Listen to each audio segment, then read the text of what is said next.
I'm Ben Meyer. And I'm Rob Wright. And this week we want to talk about what goes into making a good expansion pack. Rob's been playing a lot of Crisis Warhead. Oh, yeah. A good expansion in its own right. And so actually, let's talk about that first. What about Warhead makes it such a good expansion? Well, there are a lot of things. I mean, we just ran our review of Warhead on Tom's Games, and we gave it a 9 out of 10, which is better, I think, than the original games score for our review. And our reviewer, Ryan Lord, pointed out a lot of things. I mean, there are things about the game. Obviously, a lot has been made about the optimization, the Crytek taking the CryEngine 2 and making it a little bit more manageable for mid-range PCs, bringing the hardware requirements down a little bit. And it's definitely, I definitely saw an improvement there. It has an effect.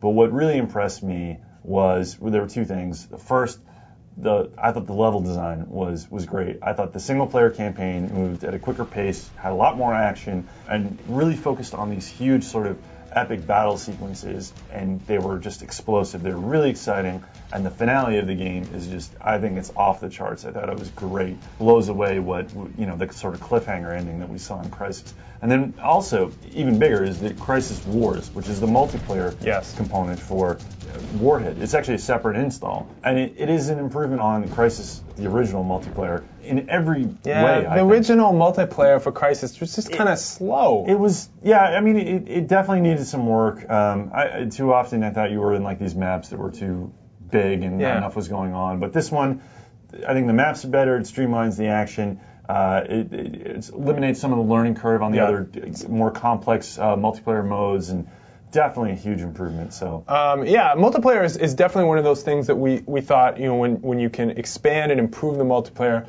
definitely a good aspect of an expansion pack. Call of Duty United Offensive comes to mind.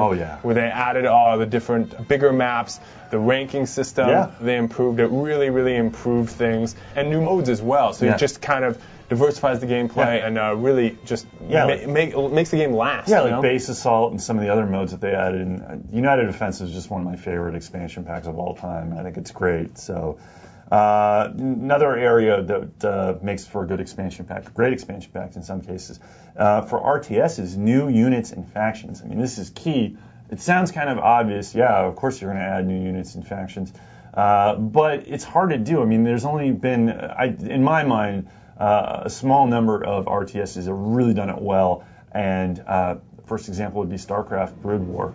They added a couple of new dedicated ground units for each race, and then I think there was air-to-air units added, and I think that they really kind of perfected the balance a little bit, improved on it from the original StarCraft, and that was big. I mean, that was a huge element to Brood War being a success. I mean, it was one of the few critiques of the original StarCraft was kind of balance in some balance issues, definitely. So, and then another area that obviously, if you can add new races, I mean, that's even harder to do, but Warhammer 40K Dawn of War, the Dark Crusade expansion pack, best of the three, really did an excellent job of adding whole new races to the mix, and actually was able to keep the balance. And I think that's why it became such a stellar expansion pack.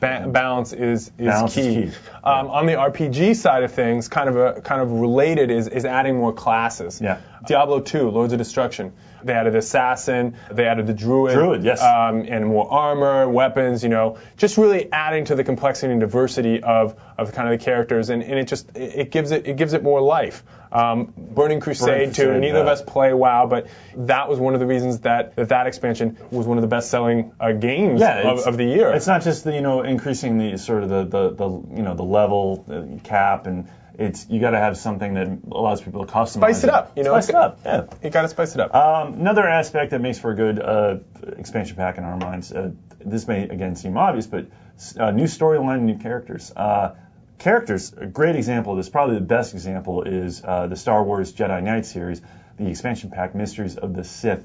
I think it's outstanding, and it's popular among PC gamers and Star Wars game fans, really based on the inclusion of one character, just one, and that's Mara Jade from the Expanded Universe. I'm sure Star Wars fans know Mara Jade from the Heir to the Empire novel series. Hugely popular character, great story, great addition to the Jedi Knight lore.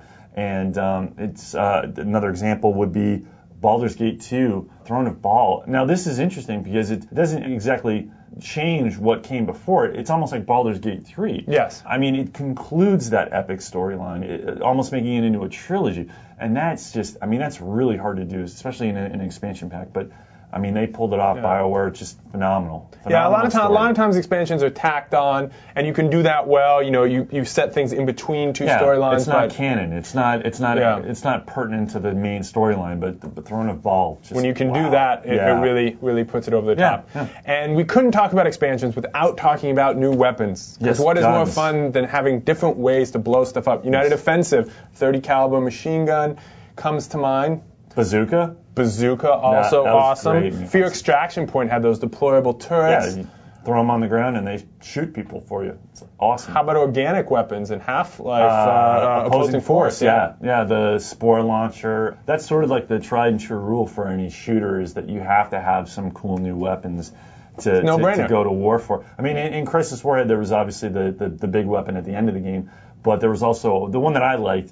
Was the sort of mini submachine gun, the dual-wielding submachine guns. I mean, they didn't really do much damage. They were a hell of a lot of fun to use and shoot and just like, you know. All right, Halo fanboy. I'm just saying. Let's not compare Crisis to Halo again. Let's save that for another episode. You know, on this list, a lot of these expansions came from Blizzard, and we want to remind you that BlizzCon starts tomorrow, and we will be at BlizzCon, and probably shoot the next episode from BlizzCon. So tune into that next week, and we'll give you the rundown on what was hot there. But that's all the time we have for this week. I'm Ben Meyer. And I'm Rob Bright. And we'll see you next time.